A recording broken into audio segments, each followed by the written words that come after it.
বিদ্যা, হায় ধর্ম। লিখেছেন সুনীল গঙ্গোপাধ্যায়। শনিবার 31শে অক্টোবর 1992। সারাদিন মাঠে মাঠে রবি শস্য বোনার কাজ শেষ হয়েছে। সন্ধ্যা নেমে আসছে। পাতলা অন্ধকারের চাদরে ঢেকে যাচ্ছে ধূলির পাহাড়। পাখিরা ফিরছে, বাতাস বইছে বিপরীত দিকে। শ্রমিকরা এখন ঘরে ফেরার পালা। সব শ্রমিকেরাই এখন ঘরে ফেরে। যাদের ঘর নেই তারাও ফেরে। তাদের ক্লান্ত পা, মাথায় জড়ানো গামছা, একটা বিড়ি সুপ টান। তারপর পাশের তলে টিউবওয়েলে হাত মুখ ধুয়ে নেয়, টিউবওয়েলের চলে। তারপর রুটি পাকানোর নুন ধরানোর পালা।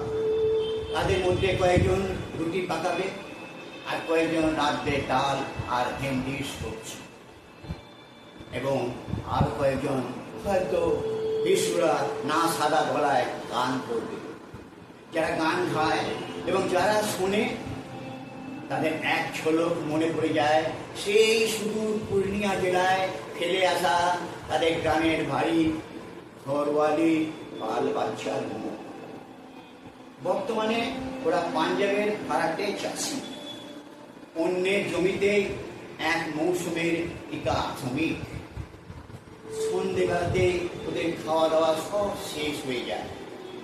তারপর খোলা আকাশের নিচে খাটিয়ায় চিৎপটা, হয়তো বা দু একটা স্বপ্ন। জীবনে এর চেয়ে বেশি কিছু আবদার বা কামনা তাদের নেই। সেদিনও রুটি শাঁখা হয়ে গেছে। ফুটন্ত ডালে দেয়া হচ্ছে লঙ্কা ফোড়ন। ঠিক সেই সময় সেখানে এলো দুই আগুন। তাদের হাতে সাপ মেশিন গান। এরা কেউ কাকু চেনে না। এদের সঙ্গে এদের পূর্বপুরুষদের কোনো শত্রুতা ছিল না। এদের ছত্রকে ধরার কোনো প্রয়োজন হয়নি। এদের চোখে কোনো অন্তর্দৃষ্টি ছিল না।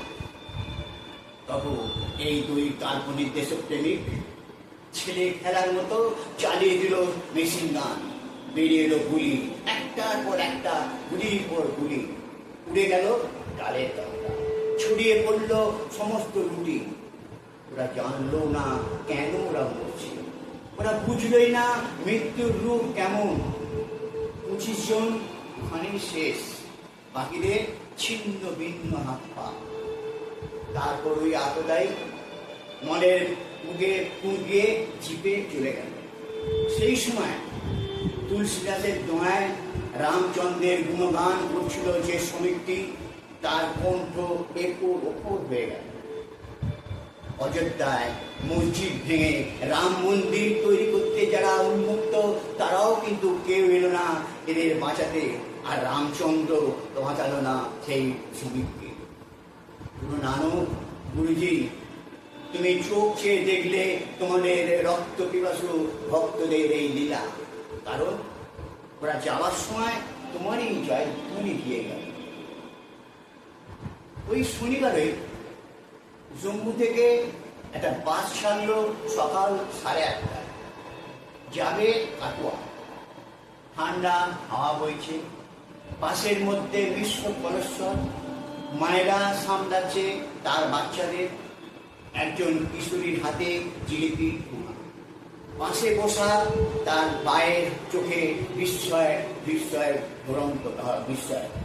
এবং যাত্রীদের মধ্যে কেউ কেউ যাচ্ছে তাদের গ্রামের বাড়িতে, আবার একজন যাচ্ছে বিয়ে করতে। আকাশ সেদিন প্রসন্ন নীল। আপন মনে বাসটা যাচ্ছে ঘুরে ঘুরে ঘুরে ঘুরে। তারপর একটা পাঁচ পেরেব মুখে বজ্রপাতের মতো এক বিস্ফোরণ। উড়ে গেল জিলিপির ঠোঙা হাতে ওই কিশোরীর হাত। উড়ে গেল, ছিন্ন হলো, ছড়িয়ে গেল ওই বালকের বন্ধু থেকে তার দুটি চোখ। সন্তান বলে জননী আত্মচিৎকারের সময় পেল না। একজন কালো বর্ষাপর রমণীর শেষ হয়ে গেল তার শেষ স্পন্দন, এবং প্রথম সে উন্মোচিত হলো এই প্রকাশ্যে। বলশালী পুরুষরা কেউ রেহাই পেল না। মোট 17 জন। বাকিরা মৃত্যুর কাছাকাছি দগ্ধ। কেউ একজন খেয়ালের বসে বাসের মধ্যে রেখে গেছিল একটা পেন্সিল বোমা। ওই অত্যাচারীরা তারা কিন্তু প্রত্যেকেই আল্লাহর সেবক, শুধুমাত্র ধর্মের ঝান্ডা ওড়ানোর জন্যই এই মুক্ত গঙ্গা বইয়ে দিতেও তাদের কোনো দ্বিধা করেনি।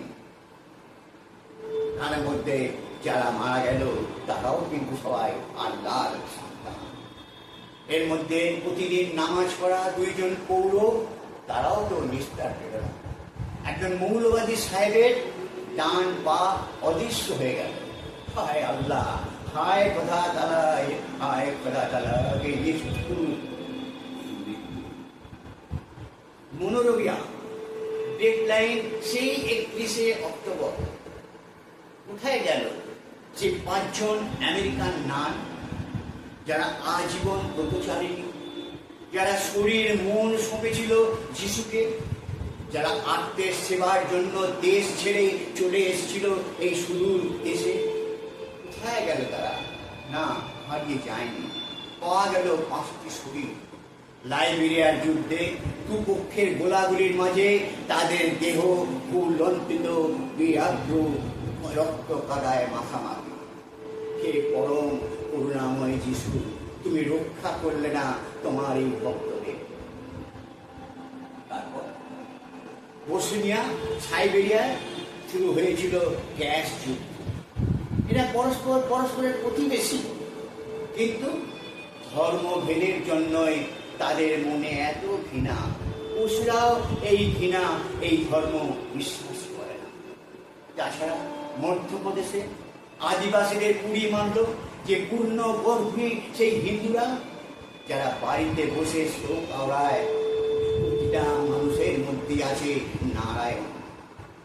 আমি কবিতা লিখতে বসেছিলাম, কিন্তু কলম সরছে না, কবিতা আসছে না, ইচ্ছে করছে না ছন্দ মেলাতে। খবরের কাগজ, বেতার, দূরদর্শন আর সব জায়গায় কেবল মৃত্যুর এই নির্লিপ্ত ধ্বনি। অসহায় বিরক্তিতে আমার মন ছটফট করছে। ধর্ম শাস্ত্রগুলো থেকে সেই মহান বাণী টুকরো টুকরো হয়ে বারবার মনে পড়ছে আমার মনে। হায় কর্ম, কি একই সুকটুর দ্বন্দ্ব তব। আমি উঠে পড়ি, ঘরের মধ্যে পায়চারি করি। না, ভালো লাগে না। আবার বসে করি টেবিলের সামনে চেয়ারে। জানি কবিতা আজ আর আমার হবে না, তবু লিখে ফেলি এই পংক্তিগুলি। এই পংক্তিগুলি না ভবিষ্যৎ ঐতিহাসিক জন্য নয়, না উন্মাদ জল্লাদের জন্য নয়। এতে শুধু আমার আগামী শতাব্দীর দিকে ছুটে যাওয়া আমার এক ক্ষুদ্র দীর্ঘশ্বাস। মানুষকে ভালোবাসা ছাড়া মানুষের জীবনে আর কোনো ধর্মই থাকবে না।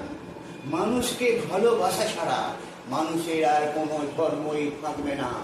মানুষকে ভালোবাসা ছাড়া মানুষের আর কোনো ধর্মই থাকবে না তখন।